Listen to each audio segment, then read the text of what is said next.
İran raketlərinin Səudiyyə Ərəbistanında Əl-Cübeyli vuraraq böyük yanğına səbəb olduğu deyilir. Qeyd edək ki, Əl-Cübeyl yaxın şərqin ən böyük sənaye mərkəzlərindən biridir və burada iri neft, kimya və enerji obyektləri yerləşir.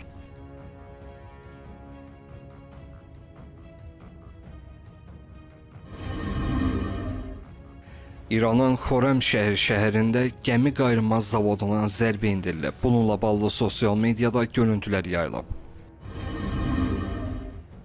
İran bütün bölgədəki ölkələrə mesaj göndərib ki, Amerikanın İranın enerji infrastrukturuna ciddi hücumları halında bütün bölgə qaranlığa qərq olacaq. Bu barədə İran kütləvi informasiya vasitələri məlumat yayıb. Sepah həmçinin qeyd edib ki, İsrail və Körfəz ölkələrinin strateji enerji obyektlərinin siyahısı hazırlanıb və onlara dəqiq zərbələr təsdiq olunub. Lakin İran bunu edən ilk tərəf olmayacaq. İran, Küveytdəki Amerika hərbi bazasına zərbə endirib. Zərbə nəticəsində 15 nəfər Amerika əsgəri yaralanıb. Onlardan bəzilərinin vəziyyəti ağırdır. Yəmən üsyançı hərəkatı Hüsilər, İran İslam İnqilabı Keşişçiləri Korpusu və Livanın Hizbullah hərəkatı ilə birgə əməliyyat keçirərək İsraildə bir neçə hədəfə zərbə endirib. Bu barədə Hüsilərin sözcüsü Yahya Sariya deyib. Hüsilər, Sepah və Livandakı müqavimət qrupları Əl-Rəşrəş şəhərində bir neçə mühüm hərbi hədəfə qanadlı raket və PUA hücumu ilə müşahidə olunan kütləvi hücum həyata keçirib. Birgə əməliyyat məqsədlərinə uğurla çatıb. Amerikanın hərbi naziri Pete Hegseth İranla bağlı diqqət çəkən və sərt açıqlama verib. Nazir qeyd edib ki, bugün İrana endirilən bombardımanların sayı müharibə başlayandan bəri ən yüksək həddə çatacaq. Onun sözlərinə görə, sabah isə bu göstərici daha da artacaq və zərbələrin miqyası genişlənəcək. Hegseth'in açıqlaması Vaşinqtonun hərbi əməliyyatları intensivləşdirmək niyyətində olduğunu göstərir və bölgədə eskalasiyanın yeni mərhələyə keçdiyi barədə siqnal kimi qiymətləndirilir. Ukrayna prezidenti Vladimir Zelenski Rusiya ilə enerji infrastrukturu üzrə qarşılıqlı zərbələrin dayandırılmasını nəzərdə tutan təklif irəli sürüb. Kiyev, Moskvanın Ukraynanın enerji obyektlərinə hücumları dayandıracağı təqdirdə eyni addım atmağa hazırdır. Əgər Rusiya Ukraynanın energetikasına zərbələri dayandırsa, biz də buna güzgü prinsipi ilə cavab verəcəyik. Bu təklifimiz Amerikalılar vasitəsilə Rusiya tərəfinə çatdırılıb, deyə Zelenski qeyd edib.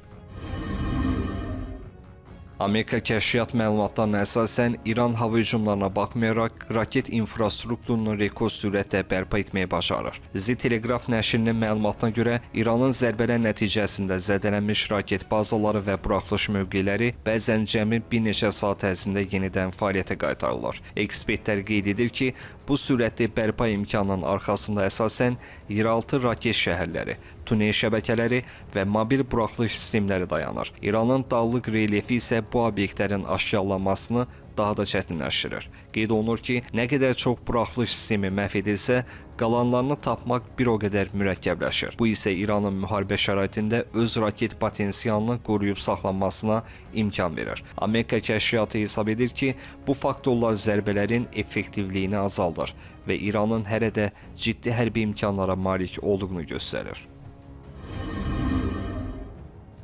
Amerika prezidenti Donald Trump İrana qarşı son dərəcə sərt və açıq mesaj verib. Onun Ağ Evdə keçirdiyi brifinqdə səslənən "İranı bir gecədə məhv edərəm. Bu, sabah gecə ola bilər" bəyanatı artıq adi siyasi ritorika deyil, konkret hərbi ultimatum kimi dəyərləndirilir. Trump bu bəyanatla yanaşı İrana müəyyən vaxt da verdiyini açıqlayıb. Onun sözlərinə görə bu müddət Amerika vaxtı ilə 7 aprel saat 08:00 radələrində başa çatır. Bu isə faktiki olaraq Vaşinqtonun səbir limitinin bitdiyini və qərar anının yetişdiyini göstərir. Məhz bu kontekstdə Trumpın "bir gecədə məhv edərəm" ifadəsi beynəlxalq müşahidəçilər tərəfindən xüsusi narahatlıqla qarşılanıb. Analitiklər hesab edir ki, burada söhbət sadəcə konvensional hava zərbələrindən getmir. Əksinə bu ifadə daha ağır və dağıdıcı ssenarilərin, o cümlədən taktiki nüvə silahından istifadə ehtimalının kodlaşdırılmış mesajıdır. Ekspertlər xüsusilə İranın nüvə proqramının əsas layıqları sayılan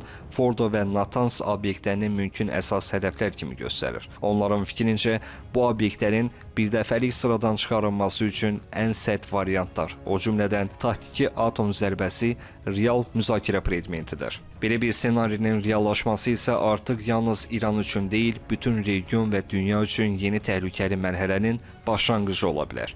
Bu, yaxın şərqdə münaqişənin nəzarətdən çıxaraq qlobal miqyaslı qarşıdurmaya çevrilməsi riskini kəskin şəkildə artırır. Hazırda bütün diqqətlər Trumpın bu ultimatumdan sonra hansı addım atacağına yönəlib. Vaxt bitib. Növbəti mərhələ isə ya diplomatiya, ya da dağıdıcı zərbə olacaq. İranın Xarici İşlər Naziri Abbas Əraqçi Şərif Texnologiya Universitetinə edilən hücuma reaksiya verib. İşğalçı İsrail Amerika Şərif Texniki Universitetini bombaladı. Bu, digər universitetlərə edilən hücumların davamıdır. 1400 il əvvəl Məhəmməd Peyğəmbər demişdi ki, əgər bilik uzaq ölkələrdə olsa belə, İranlılar ona çata biləcəklər. İşğalçılar tezliklə bizim gücümüzü görəcəklər.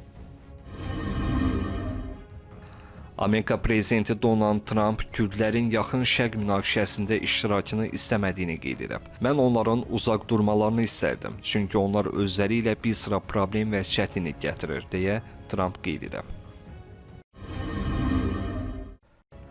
Amerika Hərbi Dəniz Qüvvələrinə məxsus Grumman MG-4C Triton tipli PUA İran sahilləri yaxınlığında Fars körfəzi suları üzərində uçuş həyata keçirib.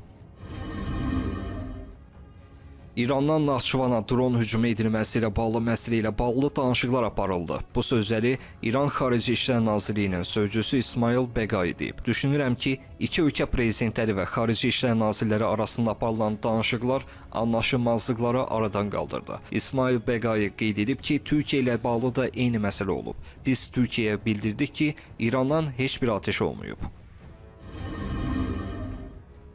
İran Amerikanın müharibənin başa çatdırılması ilə bağlı təklifinin rəsmi cavabını Pakistan vasitəsilə təqdim edib. Bu barədə İNNA agentliyi məlumat yayıb. Agentliyin qeyd etdiyinə görə 10 bənddən ibarət cavabda İran əvvəlki təcrübəsini nəzərə alaraq müvəqqəti atəşkəsi rədd edib. Yalnız Tehranın şərtləri əsasında müharibənin tam və qəti şəkildə dayandırılmasının mümkün olacağını qeyd edib. Cavabda Tehranın əsas tələbləri də yer alıb. Regionda münaqişələr dayandırılmalı, Hörmüz boğazı vasitəsilə təhlükəsiz gəmiçiliyin təmin olunması məqsədi ilə protokolun hazırlanması və İranın yenidən qurulması, eləcə də sanksiyaların ləğvi şərt kimi irəli sürülüb.